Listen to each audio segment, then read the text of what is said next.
So here is everything I made today for my client as a private chef in the Hamptons and how I made it all.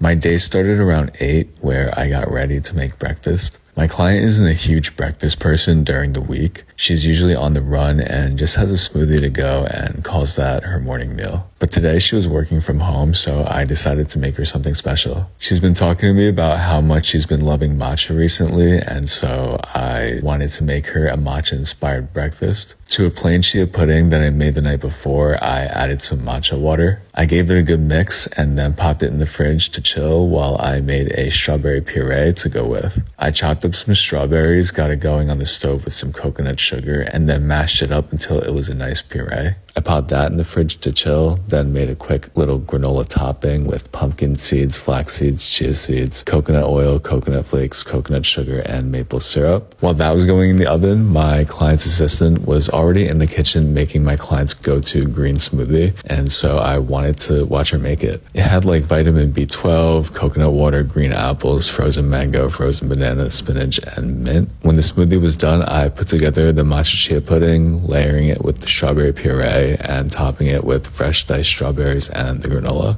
I was super happy with how it came out. I had her assistant run into her, and my client texted me that she loved it.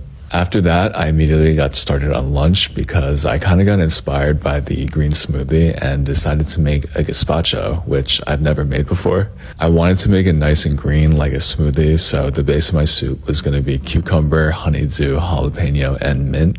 I added some soaked almonds for creaminess, olive oil, champagne vinegar, and lemon juice. I blended it and immediately got it chilling in the fridge. To go with, I made a sandwich using all the leftover veg we had in the fridge: romaine, napa cabbage, carrots, green apples, red cabbage. I got it in a bowl with some leftover soy ginger chicken, added mint and cilantro for freshness, and a little sesame dressing that I quickly whipped together. My client came into the kitchen at this point to sneak a little bite, and she said she was getting hungry, so I started putting lunch together. On some toasted grain bread went the chicken salad, some sliced avocado, and sprouts. I served it with a cucumber melon gazpacho, some salt and vinegar chips, and yeah, super happy about this meal too. For dinner, I got started on making the dessert, which I wanted to keep it light for summer, so I decided to do a coconut panna cotta, which is actually super easy. It's just warming up your coconut milk and sugar, adding bloom gelatin before transferring to your vessel of choice and popping in the fridge to gelatinize. I also prepped a sliced mango garnish and passion fruit puree to go on top later. While the panna cotta was chilling in the fridge, I started putting together dinner, which my client requested to be my signature poke bowl. I've made a recipe video on this. Basically, it's black or purple rice, a soy ginger dressing, sriracha mayo, your fish of choice, and all the accoutrements, which for me is cucumber, carrots, bean sprouts, avocado, edamame, the must, seaweed salad, some sort of caviar for extra fishiness and pizzazz, and furikake or sesame seeds to garnish. It's so colorful, so fresh. That was dinner. And then the grand finale, or the piece de resistance, the mango passion fruit coconut panna cotta.